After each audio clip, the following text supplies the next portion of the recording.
Bonjour, bienvenue dans les causeries virtuelles du lieu historique national du chantier AC-Lévis. Mon nom est Christelle de Bléquer, je suis muséologue, responsable du lieu historique. Ça me fait extrêmement plaisir pour une deuxième saison de vous présenter les causeries virtuelles puisque malheureusement nous ne pouvons pas encore vous accueillir en présentiel au lieu historique. Toutefois, vous verrez, nous avons vraiment un programme passionnant. Alors pour débuter la saison, nous avons une conférence sur le secteur de la Traverse et ses trésors archéologiques qui est présentée en fait par Yves Chrétien, un archéologue chevronné qui a été responsable des fouilles archéologiques de ce secteur en 2014 et 2015. Et vous verrez, ces importantes fouilles nous ont vraiment permis de découvrir des trésors méconnus et je suis sûre que vous allez être enchantés. Alors je vous souhaite une très belle conférence. Bonjour tout le monde, je me présente d'abord Yves Chrétien, PhD archéologue. Je pratique l'archéologie de manière professionnelle depuis 34 ans maintenant et j'ai touché à divers volets de la recherche archéologique, que ce soit l'archéologie amérindienne préhistorique ou l'archéologie historique, avec différentes spécialisations. Entre autres, j'ai fait de l'archéologie en contexte militaire à la Citadelle de Québec. J'ai travaillé en contexte maritime également, portuaire, et c'est ce qui nous occupe aujourd'hui justement. Donc, je vous souhaite la bienvenue à la présentation des trésors archéologiques du secteur de la Traverse de Lévis. Ce lieu est vraiment très riche en histoire, là. Ça correspond en fait au cœur historique du vieux Lévis. Et sur la première illustration, le quai Paquette se trouve du côté gauche du traversier. Le nom de quai Paquette, ça vient de la compagnie Paquette qui utilisait ce quai-là pour l'entreposage et le transbordement du charbon anthracite, et ce jusqu'en 1951. C'est le moment auquel on a abandonné ce type de combustible pour cause de pollution. Le projet de la ville de Lévis, c'était de faire la requalification complète du quai Paquette en un parc public, autant le quai comme tel que l'esplanade qui se trouve derrière. Et dans le cadre de ces travaux, j'ai effectué des recherches archéologiques du mois d'août 2014 jusqu'au mois de janvier 2015. Et je vous mentionne en passant que faire de l'archéologie au mois de janvier, c'est toute une aventure. À cette occasion-là, j'ai accumulé une importante quantité de données. Aujourd'hui, je vais vous en présenter la synthèse. Sur la prochaine illustration, on voit la localisation régionale du quai Paquette, donc qui se trouve à l'entrée du détroit de Québec. Et ce détroit s'étire sur 14 km de longueur. Et c'est aussi l'endroit le plus rapproché de la ville de Québec. C'est donc un choix logique qui a été fait de s'établir là pour établir la traversée. Nous allons maintenant voir ce à quoi ça ressemblait avant le début des travaux. On voit très bien là, le quai comme tel, qui est un espace abandonné et sans vocation, tandis que l'esplanade, elle, présentait un stationnement qui était employé, un stationnement en terre battue. Là, c'était vraiment quelque chose de très rudimentaire. Je vous invite à remarquer le repère de la piste cyclable qui passe en courbe dans notre zone d'étude. Et c'est important parce que plus tard, on va voir sur les cartes anciennes que c'est le tracé de l'ancien chemin de fer qui avait été établi là en 1884. Donc, ça devient un repère physique sur le terrain et on va s'en servir à répétition pour la suite. On remarque que sur cette illustration, il n'y a aucun bâtiment de représenté. Les derniers étaient ceux de la compagnie des foyers Dombard qui ont été démolis en 2005.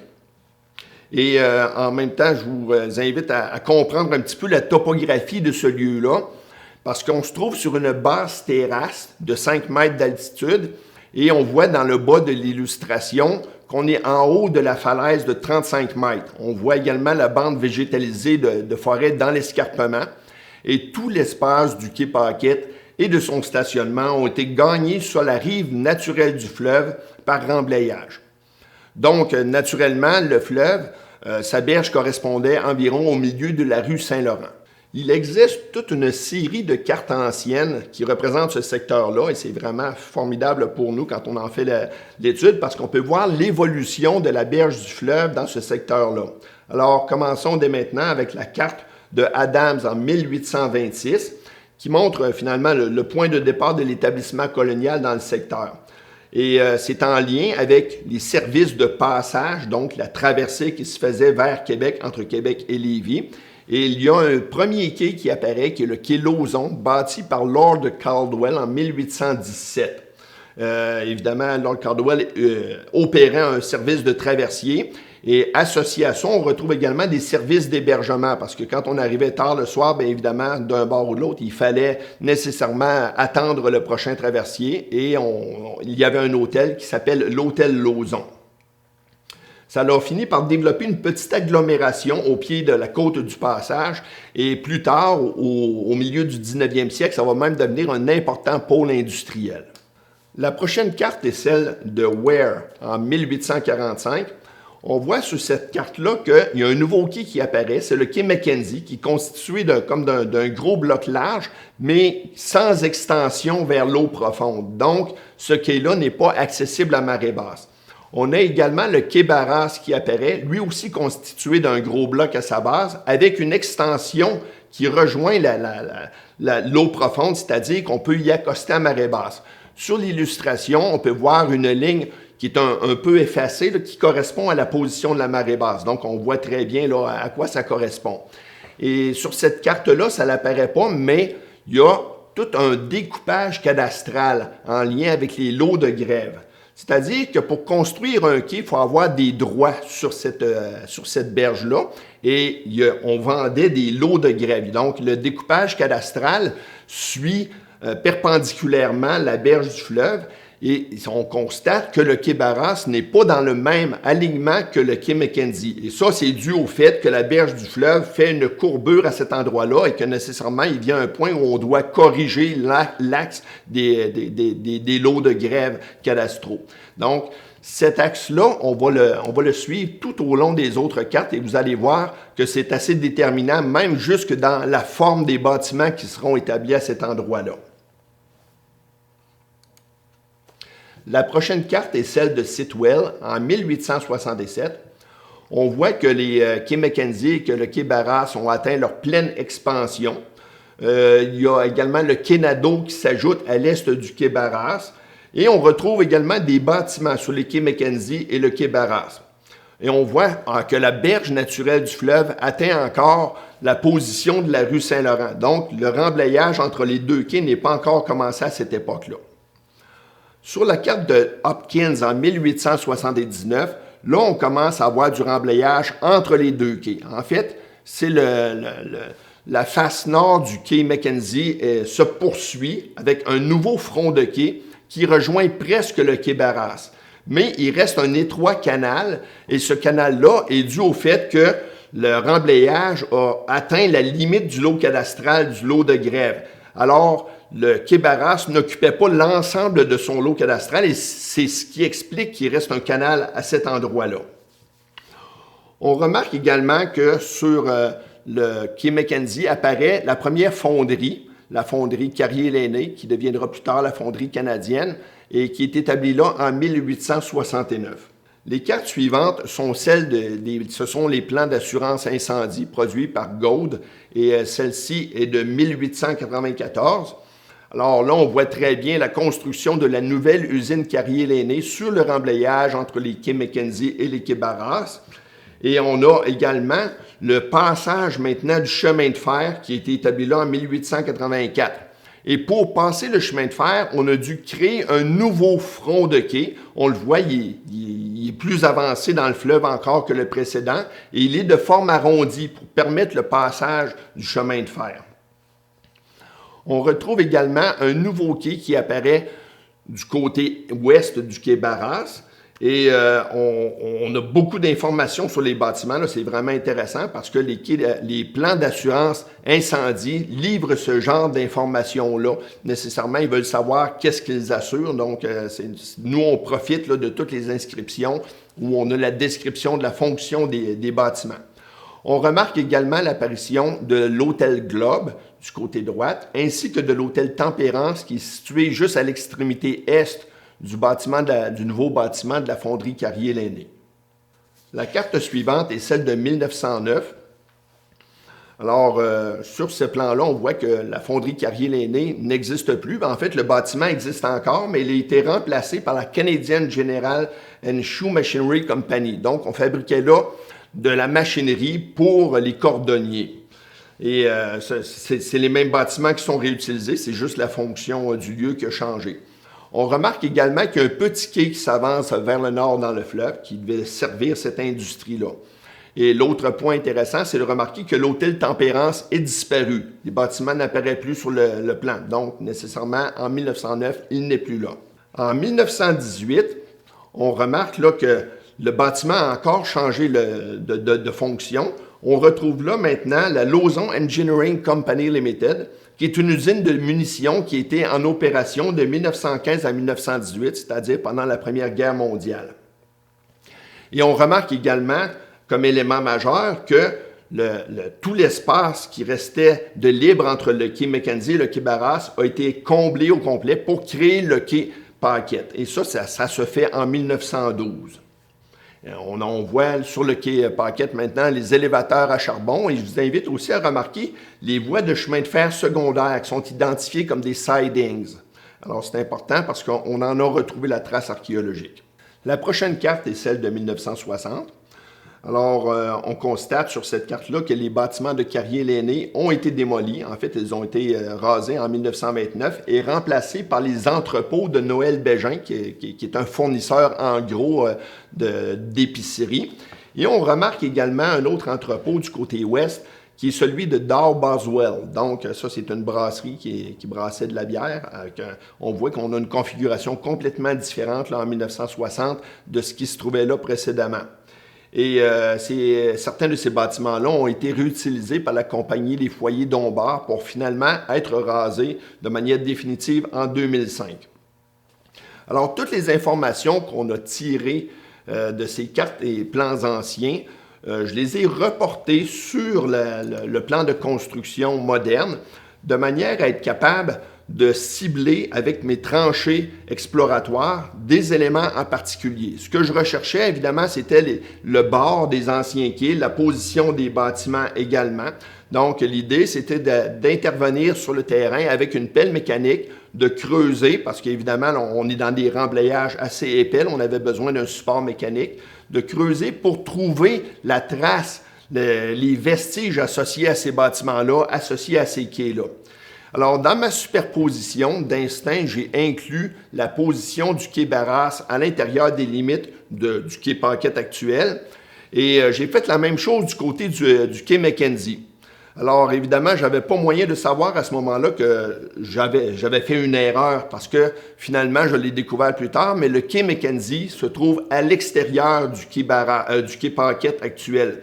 Ce qui fait que ça décalait tous mes éléments, que mes cibles étaient toutes décalées et ça a engendré certains problèmes car je faisais des tranchées pour rechercher, par exemple, un bâtiment ou le bord d'un quai, puis finalement, j'étais à côté de la cible dû à ce décalage-là. Mais c'est pas grave, ça nous a permis de trouver d'autres choses de toute manière. Sur la carte de 1879, j'ai retenu comme élément d'intérêt le front de quai, qui est bien droit, là, qui se rendait jusqu'à l'étroit canal qui avait été laissé. Et on peut constater que ce front de quai-là se trouve en deçà de la piste cyclable. Alors, je dois vous dire que quand on fait des superpositions de plans anciens sur un plan moderne, c'est approximatif. Évidemment, là, aujourd'hui, on dispose d'un GPS, on est très, très précis dans notre arpentage, mais quand on arrive et qu'on fait la superposition, on se rend compte que ça ne correspond pas parfaitement et on étire un peu pour essayer de faire correspondre des points, puis finalement, ça crée certains décalages. Mais toujours est-il que le front de quai qu'on cherchait se trouvait sous la position d'une clôture juste au-delà de la piste cyclable. Et évidemment, quand on fait des tranchées, on essaie de ne pas tout briser, là, donc la clôture est restée là et on n'a pas retrouvé le front de quai à cette occasion-là. Sur le plan de 1894, on voit que le front de quai s'est déplacé vers le fleuve et qu'il est arrondi. Donc, on a deux fronts de quai qui sont juxtaposés et c'était une nouvelle cible à rechercher.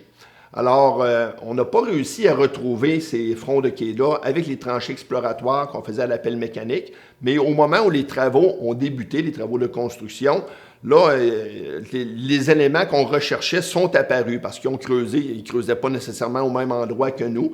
Et là, on disposait finalement d'un nouvel aperçu de ce qui était contenu dans le sol. Et justement, voici le front de quai intérieur, celui qui apparaît sur le plan de 1879, et vous pouvez constater la difficulté que j'aurais eue là, à accéder à ce vestige-là, là, avec toute l'eau qui est là, la pelle mécanique, c'était carrément dangereux parce que les parois de sol s'effondraient. Alors, j'ai quand même eu la chance de pouvoir prendre cette photo qui montre la position du quai intérieur et ça se trouvait juste sous la clôture. Et quand on avait fait des tranchées, on avait trouvé les caissons de ce front de quai-là, mais on n'avait pas les pales planches, on n'avait pas la position finale de la façade du quai. Et par la même occasion, la pelle mécanique creusait dans l'eau, allait un peu à l'aveuglette pour enlever des pièces de bois qui empêchaient de rentrer les grosses pales planches de métal. Et à cette occasion-là, ben, on a vu apparaître justement un vestige du front de quai extérieur et ça nous a permis de le caractériser. Alors, ce sont les seules informations qu'on a réussi à obtenir de ces deux éléments-là. Et ce front de quai extérieur-là était constitué de grosses pales planches, c'est-à-dire des planches verticales, dont certaines étaient faites en chêne rouge. Et c'est assez facile d'identifier l'espèce du chêne rouge juste par le grain du bois. Là. On le voit assez facilement. Par la même occasion, on a découvert des tiges métalliques avec des rondelles qui servaient à fixer tous les éléments du quai et les tenir solidaires ensemble. Et cette tige-là mesurait 4,2 mètres de longueur. Et ça nous donne la hauteur du front de quai qui permettait là, justement de contrer la marée. Alors, ça correspond environ à 14 ou 15 pieds de hauteur. Sur le plan de 1909, ce que j'ai retenu comme élément d'intérêt, c'était le petit quai qui s'avance vers le nord dans le fleuve. Et on remarque également par la même occasion la disparition de plusieurs bâtiments, dont l'hôtel Tempérance. Alors, on n'apparaît plus sur le plan. Et évidemment, là, on va focusser un peu là, sur cette disparition-là plus tard pour comprendre ce qui est arrivé. Sur le plan de 1918, là, on constate là, que le remblai du quai Paquette est complété.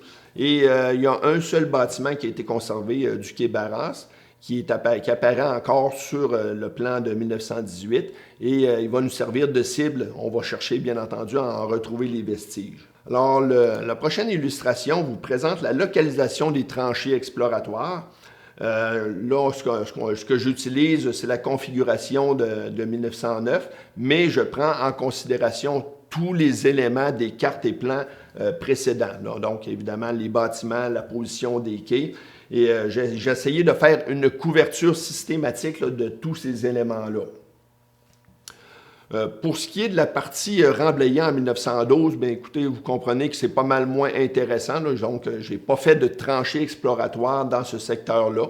On savait là, de ce qu'il en était, mais toute la partie près du littoral, les bâtiments, les quais, là, tout ça, c'était des cibles archéologiques. Et le premier qu'on a tenté de découvrir, c'est le quai de 1909 parce que les travaux de construction allaient débuter par la chambre mécanique qui était exactement à cet endroit-là. Donc, il fallait tenter de récupérer l'information sur le quai de 1909 avant le début des travaux. Alors, voici ce qu'on a trouvé en faisant ces recherches-là. C'est une structure de bois. Sur le coup, on s'est dit, ben voilà, on a réussi à découvrir le quai, mais plus on dégageait, puis moins on comprenait. Alors, il s'est avéré que ce n'était pas le quai de 1909. Et quand on a fait la superposition de la position de ces vestiges de bois-là sur les cartes et plans anciens, on a trouvé une bonne correspondance avec les sidings, les fameux chemins de fer qui s'avançaient sur le quai Paquette. Alors, ce qu'on a compris, c'est qu'il s'agissait de la fondation du chemin de fer. Il y a une fondation en bois qui avait été mise là pour assurer la stabilité du chemin de fer des wagons qui s'avançaient jusqu'aux piles, jusqu'au tas de charbon sur Mais on a quand même fait le relevé de tout ce vestige-là, qui était tout de même intéressant, là, mais c'était pas le petit quai qu'on recherchait. En fait, le quai de 1909, on l'a trouvé, mais on l'a trouvé beaucoup plus tard, au moment de la construction de la chambre mécanique, et on s'est aperçu que finalement, le quai n'était plus en place. On a retrouvé uniquement le premier rang de poutres qui reposait sur la berge naturelle du fleuve et tout le quai en élévation était disparu. Donc, ça signifie que les poutres de ce quai-là ont été récupérées, fort probablement, pour constituer le nouveau front de quai en 1912. Donc, quand on pense là, à des poutres qui font 16 pouces de côté, bien, écoutez, c'est du bois de grande valeur, évidemment. C'était une très bonne idée que de le recycler, de démonter le quai, de réutiliser ces poutres-là pour s'en servir. Et c'est ce qui a été fait, c'est ce qui explique d'ailleurs qu'on ne retrouvait pas notre quai, parce que nos tranchées dans le sable ne s'enfonçaient pas aussi profondément. On revient maintenant sur la localisation des tranchées exploratoires et je vous invite à porter attention à certaines d'entre elles parce qu'après ça, je vais vous montrer ce qu'on a découvert dans chacune de ces tranchées-là. Alors, sur le quai Barras, les tranchées 1C et 1D cherchaient à découvrir, entre autres, des traces du quai Barras, mais également le petit bâtiment là, qui avait été laissé, qui apparaissait encore sur le plan de 1960. On est allé voir également du côté de la fonderie canadienne, la première fonderie de 1869, avec la tranchée 1G. On a exploré le mur ouest de la fonderie Carrier-Lainné, qui est la nouvelle usine, avec la tranchée 1H, puis le mur nord du même bâtiment dans la tranchée 1L. Ce qu'on a découvert dans la tranchée 1D, on a une structure de maçonnerie assez évidente. Là. Je vous le dis tout de suite, ce n'est pas un sarcophage égyptien. Là. Il s'agit plutôt d'un puits mécanique, d'un garage qui est encore là au milieu du 20e siècle, là, dans les années 1950. Donc, on n'a pas à investiguer davantage. Là. Quand on a compris de quoi il s'agissait, là, on est tout simplement passé à autre chose. Du côté de la fonderie canadienne, on a découvert un important mur de calcaire qui est assemblé avec du mortier.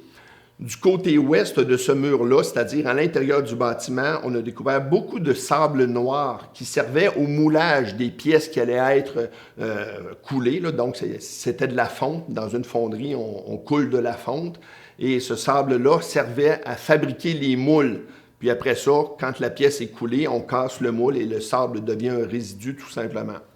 Du côté est du mur, c'est-à-dire à l'extérieur du bâtiment, on a découvert beaucoup de slag, du slag soit en pain, soit en grain. Et ça, le slag, c'est le résidu de fonderie. Et quand on fond le minerai, d'une part, on obtient du métal liquide et d'autre part, on obtient des résidus. Et le résidu, c'est le slag. Et on en produisait en quantité industrielle. Ce slag-là pouvait être utilisé pour, c'est un peu comme du gravier là, quand il est en grain, donc ça fait une bonne surface pour étendre dans la cour, par exemple. Et il peut aussi se solidifier, tout dépendant là, de la teneur en métal qui est encore présente dedans. Et à ce moment-là, ça fait comme un pavage bien, bien solide. Alors ça, on en a rencontré des quantités industrielles. C'était le principal résidu produit là, par les fonderies. Pour la fonderie Carrier-Lainné, mais le nouveau bâtiment, la nouvelle usine, on voit très bien ici, là, la tranchée s'est avancée à l'intérieur du bâtiment. On a un dallage de plaques de schiste. On a une fondation de cheminée en briques rouges. Puis on a également du côté droit un mur de briques rouges qui repose sur une fondation de calcaire. Alors, c'est la position du mur. Et ce qu'on voit là, bien évidemment, c'est l'aménagement intérieur du bâtiment. Donc, la vue qu'on a de ce bâtiment-là, c'est vraiment très peu comparé à la superficie que le bâtiment couvrait. Et la compréhension qu'on peut en avoir bien, est assez limitée. Là. Il aurait fallu ouvrir beaucoup plus grand là, pour pouvoir comprendre dans quelle pièce on se trouvait, mais on dispose tout de même de l'information provenant des plans d'assurance incendie là, qui nous permettent de comprendre là, la fonction de chacune des pièces à l'intérieur de ce bâtiment-là. Le même bâtiment, on a découvert le mur nord, qui est un mur de calcaire qui est vraiment imposant, là, il s'enfonce profondément. Et toute la partie basse de ce mur-là est en maçonnerie sèche. Ça veut dire que les blocs de calcaire ont été assemblés sans mortier. Tandis que la partie supérieure du mur, il y a du mortier, évidemment, pour tenir les pierres bien en place. Et on a suivi ce mur-là sur une certaine distance pour réaliser qu'on avait à intervalle de 9 pieds, on avait probablement ce qu'on peut considérer être des pilastres. Donc, ce sont des sections plus larges où le mur a été élargi et ça servait probablement de support pour les piliers internes de la bâtisse. Donc, un gros pilier en bois supportait la structure en élévation de la bâtisse. Et encore une fois, on a retrouvé à certains endroits là, des briques rouges par-dessus le mur de fondation en calcaire qui nous indiquent que ce bâtiment-là, quand on le regardait, c'est un bâtiment fait en briques rouges. Dans la même tranchée, la tranchée 1L, on s'est avancé à l'intérieur du bâtiment et là, on a découvert tout un ensemble d'éléments architecturaux. Il y avait des plaques de sol compactées qui correspondent à d'anciens planchers. Il y avait des poutres de bois, des fondations de cheminées en briques, des ancrages en béton, tout un ensemble d'éléments. Et c'était imbriqué. Et la compréhension, encore une fois, qu'on peut avoir de ça est très limitée, car évidemment, il aurait fallu ouvrir beaucoup plus grand pour voir de quoi il s'agissait. Mais à tout le moins, ça nous indique vraiment que l'intérieur du bâtiment offrait un important potentiel archéologique là, pour comprendre les activités qui s'étaient déroulées à cet endroit. Nous voici de retour sur notre plan de localisation des tranchées exploratoires maintenant pour voir où était situé l'Hôtel Globe. Et ce que je vous invite à remarquer, c'est la tranchée 1 au Est.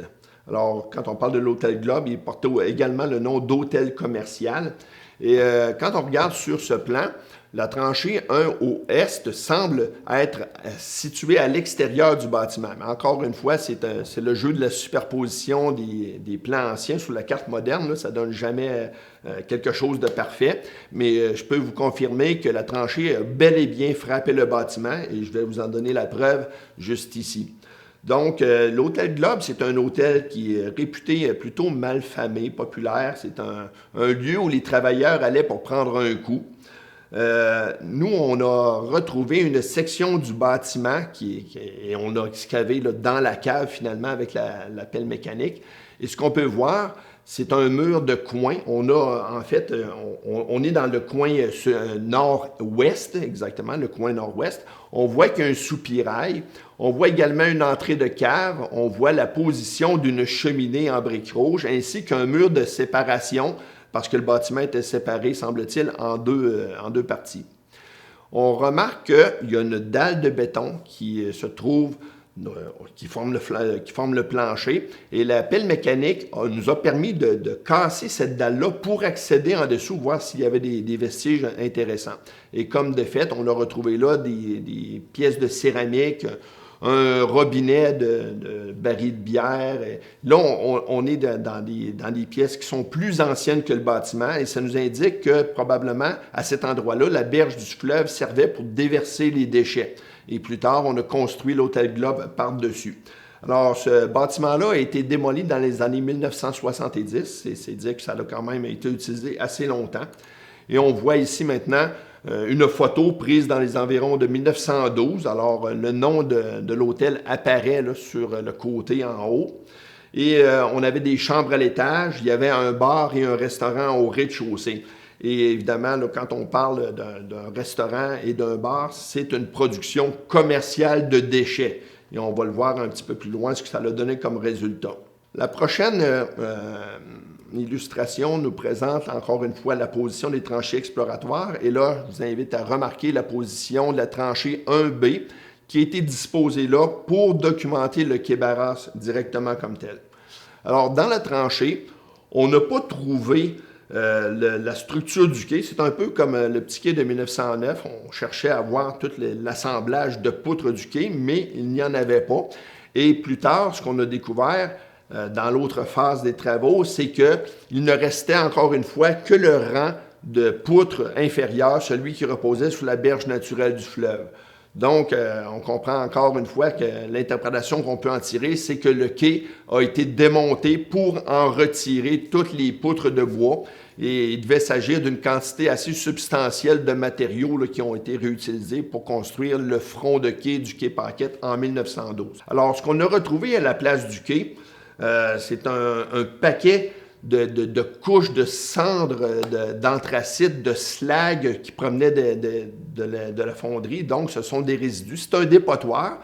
Et on retrouvait là également tous les déchets qui étaient produits dans les commerces environnants, que ce soit le bar, que ce soit le restaurant, que ce soit la pharmacie d'en face. On avait du cuir qui provenait de la boutique qui fabriquait tous les éléments en cuir. Alors, c'est assez incroyable. On a récolté là 55 caisses d'artefacts.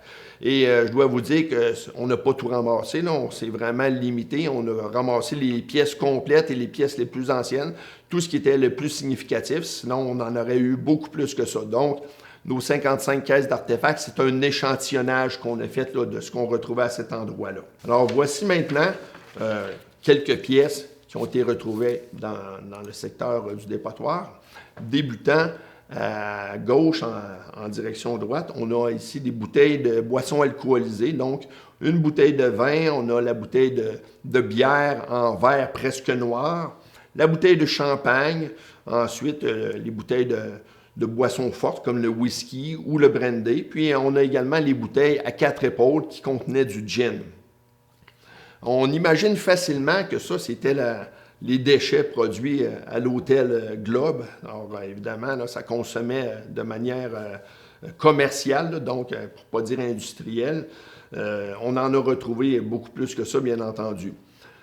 On a également trouvé beaucoup de bouteilles de boissons gazeuses de type ginger beer. Alors, celles qu'on voit ici, ce sont les bouteilles Timmins, qui pourraient très bien représenter la consommation qui était faite à l'hôtel Tempérance. Vous comprenez qu'avec un nom comme celui-là, on ne servait pas de boissons alcoolisées. Et des bouteilles de ginger beer, principalement de la marque Timmins, ont été retrouvées en quantité très abondante. Là, on en avait vraiment beaucoup. Et sur ces bouteilles-là, quand on lit un petit peu les inscriptions, on se rend compte que c'est des bouteilles d'une compagnie de Québec. D'ailleurs, la compagnie Timmins est devenue plus tard la compagnie Clairefontaine, les eaux de source Clairefontaine. Et la bouteille comme telle, le contenant, le récipient, a été fabriqué à Montréal par la compagnie Pollack Brothers. On a découvert aussi beaucoup de bouteilles associées au volet alimentaire, puisqu'on parle de restaurants dans les hôtels. Alors, évidemment, on en produisait, on en rejetait beaucoup. Encore une fois, débutant du côté gauche, on a la vinaigrette T.A. Little. Ensuite, le pot d'olive, qui est très, très élancé, il est fait sur le long. Le pot de marinade, qui contenait soit des cornichons, soit de la sauce chow chow. Les bouteilles d'huile d'olive. La bouteille brune, c'est une bouteille de Beauvril, là, qui était identifiée comme fluide beef cordial. D'ailleurs, on en a une ici qui est sans inscription. Et on avait également la vinaigrette Horton Cato. Ensuite de ça vient la catégorie des bouteilles de pharmacie. C'est facile d'identifier ça, de l'associer à la pharmacie Dion, qui se trouvait juste de l'autre côté de la rue, sur la rue Saint-Laurent. D'ailleurs, la bouteille en haut, complètement à droite, est inscrite, elle a une inscription qui est écrite pharmacie Dion. Encore une fois, débutant à gauche, on a une bouteille de parfum comme l'eau de Floride, une bouteille de sirop contre la toux. La quatrième, c'est le Painkiller Davis, qui était extrêmement populaire. On a trouvé des quantités presque astronomiques de cette bouteille-là et ça nous indique que c'est un produit qui est à consommer en grande quantité. Et quand on comprend qu'il s'agit en réalité de teinture d'opium, on comprend un petit peu mieux aussi là, ça créait vraiment là, une addiction. Là. Les gens étaient accros sur ce produit-là. Ça l'enlevait toutes les douleurs, ça réglait tous les problèmes et ça a fini par être interdit. Là. Vous comprenez pourquoi? Parce qu'évidemment, c'est de l'opium, là, ça créait des problèmes. On avait également du liniment pour se frictionner. Il y avait de la lotion pour les cheveux et toutes sortes d'autres choses, plein d'autres catégories de médicaments ou pseudo-médicaments aussi. On a découvert beaucoup de pipes en argile blanche. C'est le kaolin. L'argile blanche, c'est du kaolin. Ce sont des modèles qui sont tardifs, qui datent de 1890 à 1900. Donc, ça correspond bien avec le moment où le quai Barras a été démantelé pour éventuellement constituer le quai Paquette. Ces pipes-là proviennent, pour certaines d'entre elles, d'Écosse, avec des inscriptions où on retrouve l'inscription Scotland, Glasgow. Et il y en avait d'autres qui provenaient de Paris ou d'Irlande. En fait, la pipe en bas à gauche, c'est une pipe commémorative sur laquelle on voit l'inscription Wolfstone 98. Et c'est la commémoration d'un héros irlandais qui a été pendu en 1798, donc 100 ans plus tard. En 1898, on faisait la commémoration de cet événement-là. Donc, c'est un révolutionnaire irlandais. qui a été sacrifié. On a découvert beaucoup de céramique, bien entendu, et je vais vous présenter celle qui provient de la tranchée 1N, qui a atteint la position d'un bâtiment qui était là au milieu du 19e siècle. Donc, ce sont des céramiques qui datent de cette époque-là. On retrouve là des modèles classiques, dont le Blue Willow et le Willow brun sont inscrits là, sur l'illustration. Vous pouvez les repérer facilement. Le modèle Palissy, qui date de 1856, qui apparaît en 1856. Il y a de la terre cuite fine jaune avec des motifs dendritique au manganèse. On a une théière à motif imprimé à l'éponge qui a longtemps été identifiée comme la céramique de Port-Neuf. Mais ça, c'est une fausse appellation parce que, dans réalité, cette céramique-là était produite dans le Staffordshire, en Angleterre. Et un bateau rempli de cette céramique-là a fait naufrage dans le secteur de Port-Neuf et les gens en ont ramassé à profusion, d'où le nom de céramique de Port-Neuf. Mais on comprend qu'elle était fabriquée bel et bien en Angleterre. Une autre assiette qui était découverte dans le même secteur et de la même période, encore du milieu du 19e siècle, c'est l'assiette avec le motif shellage bleu. Alors, c'est un motif qui apparaît vers 1780, mais qui s'étire dans le temps jusqu'environ en 1860, et on est capable de reconstituer là, l'évolution chronologique par les légères modifications de ce motif-là. Il est quand même assez intéressant. On a découvert plusieurs bols également, dont ceux avec des bandes d'engobe qu'on appelle du mokaware. Il y a un bol avec des motifs imprimés à l'éponge, encore une fois. Un autre avec des motifs peints à la main. Alors, tout ça date du milieu du 19e siècle. C'est associé aux céramiques qu'on a vues précédemment. Allons maintenant voir ce qu'il y a sous la dalle de béton de l'Hôtel Globe. Alors, on a eu un petit aperçu tantôt, mais il y avait beaucoup de choses à cet endroit-là. Là, on a du milieu du 19e siècle encore avec le Blue Willow et le shellage, mais on a également des éléments qui sont plus anciens, dont le pearlware à motif peint et le creamware qui peuvent remonter jusqu'à 1780. Donc là, on comprend qu'on est bien avant la construction de l'Hôtel Globe et que finalement, la berge du fleuve servait tout simplement à rejeter les déchets domestiques, fort probablement. Sous les nombreuses pièces de céramique qu'on a découvertes, on retrouve parfois des marques de fabrique. Et les marques de fabrique sont très intéressantes parce qu'on peut en faire l'identification. On est capable de voir de quel pays la céramique provient. La plupart du temps, c'est d'Angleterre, mais on en a également qui provient de Hollande ou d'Allemagne. Et ça permet également de faire une reconstitution chronologique. Donc, ce sont des marqueurs dans le temps. Et si on prend l'exemple des marques de Robert A. Cochrane qu'on retrouve dans la partie supérieure à gauche, on a même une évolution du logo de cette compagnie-là. Et dans certains cas, on voit que le nouveau logo apparaît, par exemple, en 1896. Donc, quand on le retrouve, ce logo-là, nécessairement, la céramique date de plus tard que ça. Alors, c'est une recherche qui peut être assez ardue là, quand même, mais une fois qu'on a l'information et qu'on l'assemble dans une planche comme celle que vous voyez, c'est vraiment pratique parce qu'on peut y revenir facilement. Quand on retrouve, on fait l'analyse de notre céramique, on regarde la marque de fabrique, on va voir dans notre planche, puis si on a déjà l'information, ça nous permet de dater la céramique automatiquement. Une autre catégorie de matériel que j'ai vraiment particulièrement apprécié, que j'ai aimé découvrir, c'est celle du matériel électrique. Là, on peut avoir l'impression que c'est beaucoup plus moderne, mais en fait, l'électricité apparaît dans le secteur de Lévis à la fin du 19e siècle. Ce sont les débuts de l'électrification et c'est assez incroyable de retrouver des pièces comme celles qu'on peut voir ici, avec des isolateurs, là, les gros isolateurs blancs qui avaient une étampe. C'est écrit Bosch Patent 1895, donc on a du matériel électrique des années 1800. En haut à droite, vous avez deux boîtes brunes. Ce sont des boîtes coupe-circuit et il y en a une qui est une Westinghouse de 2500 volts. Et ces boîtes-là est également connues sous le nom de Suicide Box. Alors, on imagine le pauvre technicien qui s'en va enclencher le courant là-dedans. Et parfois, ça lui explose en plein visage, comme une grenade un peu. Donc, c'est vraiment de là qu'elle vient l'appellation Suicide Box. On a découvert plusieurs autres éléments, dont les isolateurs en verre, et vraiment, d'une manière incroyable, des ampoules en verre complètes. c'est du verre soufflé. On voit la petite pointe sur le dessus de l'ampoule.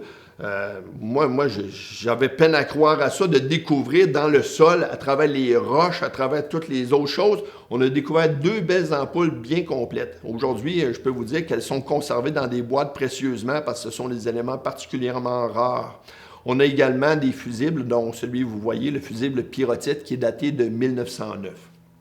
On a également découvert plusieurs objets métalliques, puis c'est le fun parce qu'on est capable, encore une fois, d'illustrer la dualité entre l'hôtel Globe et l'hôtel Tempérance. Pour l'hôtel Globe, on a un tire-bouchon, évidemment, pour ouvrir les bouteilles de vin. On a également un robinet de baril de bière. Et pour l'hôtel Tempérance, on a un beau petit bouchon de boissons gazeuses de la compagnie Clairefontaine. Alors, vous voyez là, qu'on ne buvait pas, on ne consommait pas la même chose dans les 2 endroits. On a également de représenter un couteau avec un manche en os, ainsi qu'une chaussure en plomb. Là, ça devait faire partie d'une petite statuette là, dont on n'a pas retrouvé le restant. Alors, ça, c'est le résultat des tranchées exploratoires qu'on a effectuées avec une pelle mécanique. Mais il y a toute une autre phase de ce projet-là qui est la surveillance des excavations en cours de réalisation des travaux de construction.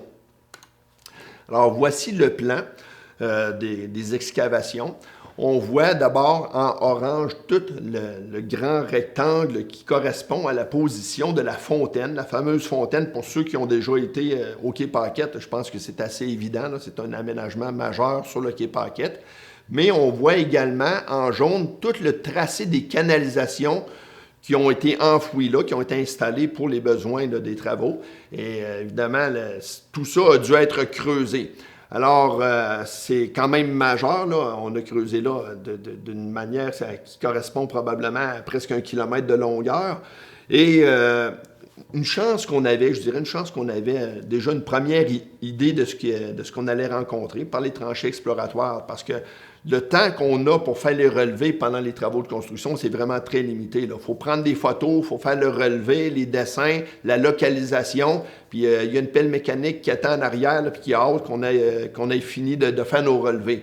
Donc, le fait d'avoir fait cette phase exploratoire avant les travaux de construction, ça nous permettait de comprendre plus rapidement et plus facilement ce qui était exposé par les travaux de construction. Donc, ça a été une bonne chose pour nous.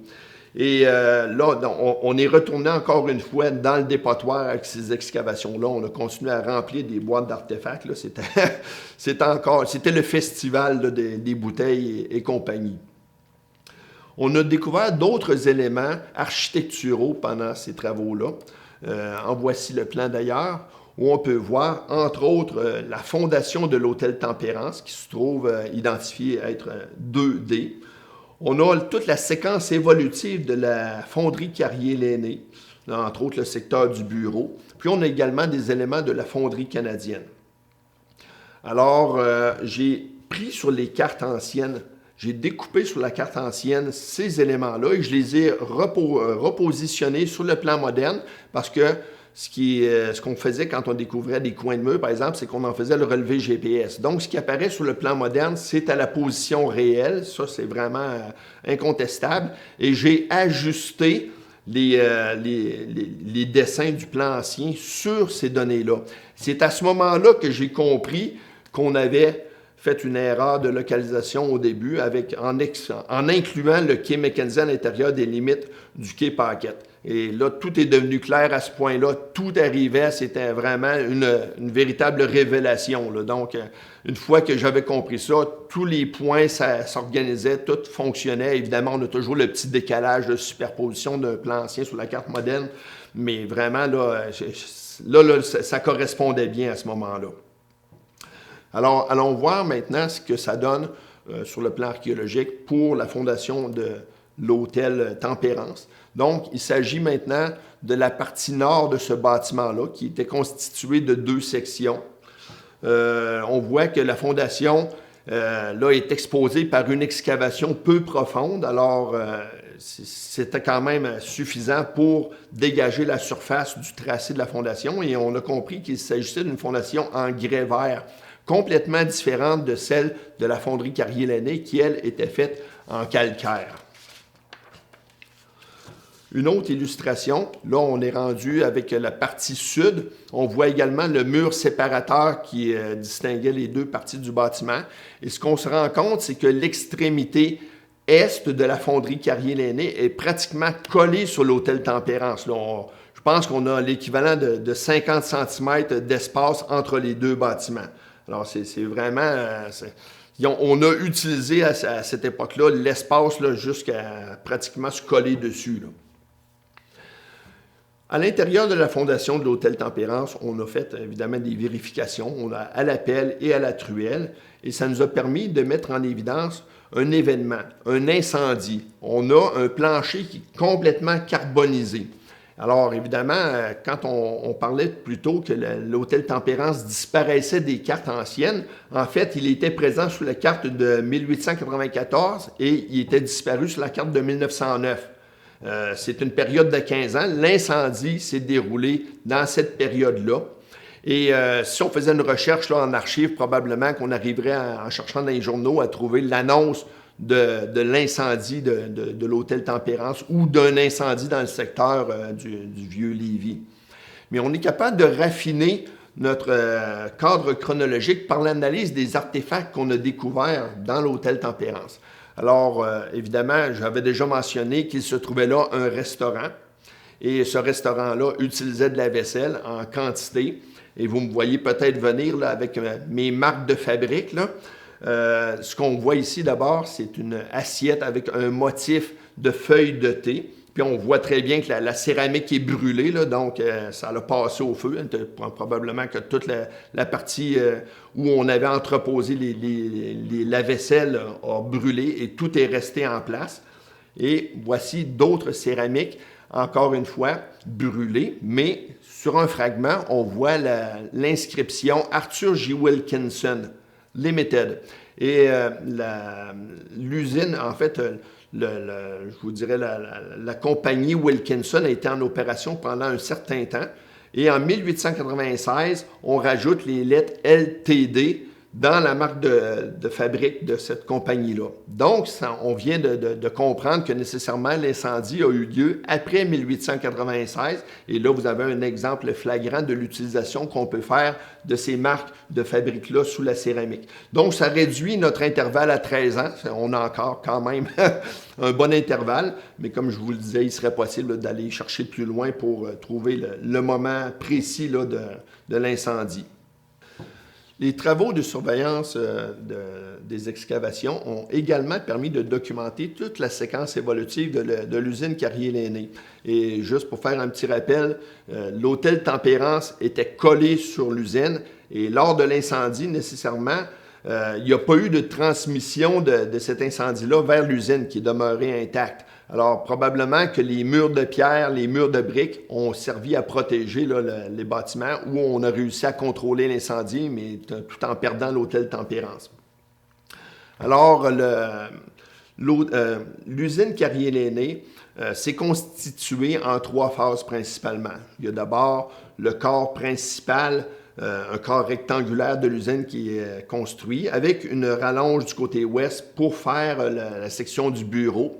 Et après ça, on a une première rallonge qui atteint la position du canal, le fameux canal là, qui est orienté suivant le découpage cadastral des lots de grève. Puis, après ça, il y a remblayage de ce canal-là et il y a une troisième rallonge qui est faite par-dessus la position du canal, toujours en suivant le même axe pour finalement venir prendre pratiquement appui dans l'hôtel Tempérance. Alors, du point de vue archéologique, voici comment ça se traduit. On a une fondation qui marque la position de la rallonge de la phase 2 et on voit très bien qu'il y a un mur qui se poursuit vers l'est, mais il n'est pas imbriqué dans le mur précédent. Ça signifie que c'est vraiment une rallonge qui a été faite après, donc c'est quelque chose de consécutif. Là. On n'est pas du tout là, synchrone, autrement dit, c'est des choses qui ont été faites les unes après les autres. Et c'est la preuve en est que ce n'est pas imbriqué. Le secteur du bureau, qui est donc à l'opposé de l'extrémité est, il a été dégagé par une excavation peu profonde. On aménageait là un stationnement. Et ça a quand même permis de dégager la surface du vestige. On était vraiment chanceux. S'il avait laissé plus épais de sol, on ne l'aurait jamais vu. Mais là, on a vraiment le tracé du mur de briques. Et à la pelle, j'ai creusé un petit peu plus profondément pour voir ce que ça donnait. Et il y avait 2 rangs de briques qui reposaient sur la fondation de calcaire. Alors, quand on a des vestiges comme ça, surtout des coins de bâtiments, un point GPS là, c'est formidable pour nous. Ça nous permet de positionner ça sur le plan moderne, puis après ça, d'ajuster le plan ancien sur le plan moderne. C'est vraiment impeccable ce sont des repères parfaits. Tout simplement, les coins de bâtiment. Alors, voici la séquence, ce que ça donne une fois qu'on a assemblé toute notre information. Donc, on a la phase initiale qui est représentée en rose avec le bâtiment rectangulaire qui est assorti du côté ouest de son bureau. Donc, c'est là que l'administration se déroulait. On voit très bien la phase 2 qui se termine à angle sur l'ancien canal. Donc, c'est vraiment clair et net. C'est le résultat du découpage cadastral initial des lots de grève. Puis après ça, on a remblayage de ce petit canal-là et on agrandit finalement avec la phase 3 qui, elle, vient pratiquement prendre appui à l'hôtel Tempérance. On est également allé du côté de la fonderie canadienne qui, elle, a été construite en 1869, donc c'est un bâtiment complètement distinct là, de celle qu'on vient de voir avec ces 3 phases d'évolution. On a encore une fois une excavation peu profonde qui dégage juste la surface des murs. Alors, c'est vraiment idéal là, pour suivre le tracé et pour localiser les coins de bâtiment. Encore une fois, c'est impeccable. Donc, d'abord, on voit en haut à gauche le mur est qui est exposé. Puis en bas, on voit le mur nord qui est vu en direction sud. Donc, avec des repères comme ça, là, on est capable de se localiser très, très facilement. On a également découvert d'autres vestiges associés à la fonderie canadienne. Et quand on regarde les plans d'assurance incendie, on comprend la fonction des pièces à l'intérieur du bâtiment. Et ce qui est représenté là, c'est la base de la cheminée en briques qui se trouvait à l'intérieur de ce qu'on appelait le core oven. Le core oven, donc, c'est un four qui servait à cuire les moules en sable noir. Là. Donc, on cuisait le moule, on versait la fonte dedans, puis pour libérer la pièce une fois refroidie, on cassait le moule, qui produisait évidemment tous les résidus là, de sable noir qu'on a découvert. Donc, c'est vraiment le fun de pouvoir associer un vestige aussi clairement à une fonction qui est inscrite sur un plan. On a également découvert un immense chaudron. Ce chaudron-là ne servait pas, c'était pas un creuset pour faire fondre le minerai parce qu'évidemment, il est fait en fer. Là, ça prend quelque chose qui est beaucoup plus résistant que ça à la chaleur. Et ce chaudron-là, il est exposé sur 1 mètre de hauteur et son diamètre fait à peu près 10 pieds. Là. Donc, c'est vraiment quelque chose de gigantesque. Et la grande poignée qu'on voit sur le côté servait fort probablement à l'accrocher sur un système de rails pour déplacer des matériaux, que ce soit déplacer le minerai pour l'amener à la fonderie ou pour sortir les résidus comme le slag. Donc, ce chaudron-là se trouve encore actuellement dans le sol. On sait exactement où il est et il est protégé, bien entendu. Là. S'il y a des excavations à venir, il faudra tenir compte de la présence de ce vestige-là qui est encore dans le sol. Alors, voici maintenant l'évolution du bâtiment de la fonderie canadienne, qui est bâti en 1869. Sur le plan de 1879, on voit déjà qu'il y a un ensemble de bâtiments dont certains sont imbriqués, ce qui dit que 10 ans après le début de l'opération de cette usine-là, il y avait déjà eu des ajouts de bâtiments. Il y a déjà une séquence évolutive là, qui est faite en 1879. Et sur le plan de 1894, on constate que l'ensemble des bâtiments a été ramené en un seul bâtiment, donc une consolidation de l'ensemble. Et la rallonge nord qui s'étirait vers le fleuve a été amputée pour permettre le passage du chemin de fer qui a été construit en 1884. Alors voilà la synthèse des données archéologiques. Vous comprenez qu'on aurait pu en parler beaucoup plus longtemps que ça.